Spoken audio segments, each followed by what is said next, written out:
സുഹൃത്തുക്കളെ നമസ്കാരം. ഞാൻ നിങ്ങളോട് ഇന്ന് എൻ്റെ ഒരു ചെറിയ കഥയാണ് പറയാൻ പോകുന്നത്.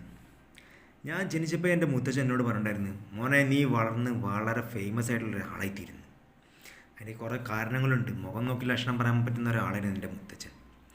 അങ്ങനെ പറഞ്ഞതിനനുസരിച്ചിട്ട് ഈ കണ്ടില്ലേ, ഈ വര കണ്ടില്ലേ, ഇത് കിഴക്കുന്ന പടിഞ്ഞാറ് തെക്കോട്ട് പോകുന്ന ഈ വര കാരണം പുള്ളി പറഞ്ഞു, ഈ വര കാരണം ഒന്നാമത് ഞാൻ ഉണ്ടായത്, അത് മാത്രമല്ല ഞാൻ ഉണ്ടായതിൻ്റെ ശേഷം ഞാൻ പൊട്ടിത്തെറിച്ച് കടലിലേക്ക് വീഴാൻ കാരണം ഈ വരയാണ് പോലും.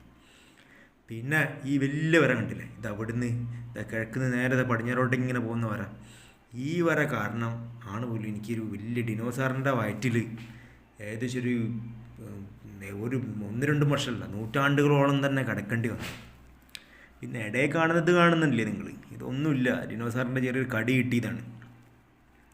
പിന്നെ ഈ വരയ്ക്ക് പലതും കുറേ കഥകൾ പറയുന്നുണ്ട്. ഈ വര നേരെ പോയിട്ട് ഈ വരയായിട്ട് ക്രോസ് ആയിട്ടുണ്ടല്ലോ, അത് ഞാൻ കടലിൽ പോകാൻ കാരണമായി ഈ വര, ഞാൻ ജനിക്കാൻ കാരണമായിട്ടുള്ള ഈ വര, ഈ ക്രോസ് ആയത് കാരണം എൻ്റെ 2 ഗേൾഫ്രണ്ട്സ് എന്നെ വിട്ടുപോയി. അതുമാത്രമല്ല, അത് കാരണം പിന്നെ ആ ദേഷ്യം ഞാൻ എൻ്റെ 3ാമത്തെ ഗേൾഫ്രണ്ടിനോട് കാണിച്ചപ്പോൾ കിട്ടിയ ചെറിയൊരു സമ്മാനമാണ് എനിക്ക് ഈ വര. അത് ഈ വര ജനിച്ചപ്പോൾ ഇല്ലായിരുന്നു കേട്ടോ. പിന്നെ പറയുകയാണെങ്കിൽ മെയിൻ കാര്യം ഈ ട്രയാങ്കിൾ ഉണ്ടോ, ഈ ട്രയാങ്കിൾ ഇതാണ് മെയിൻ. എൻ്റെ മുത്തച്ഛൻ ഞാൻ ഇത്ര ഫേമസായി കത്തിക്കയറുമെന്ന് പറഞ്ഞില്ലേ, അതിൻ്റെ മെയിൻ കാരണം ഈ ട്രയാങ്കിളാണ്.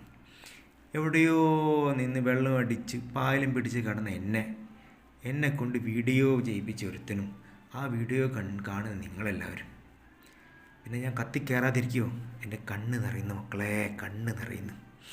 ബൈ ബൈ, താങ്ക് യു, വീണ്ടും കാണാം.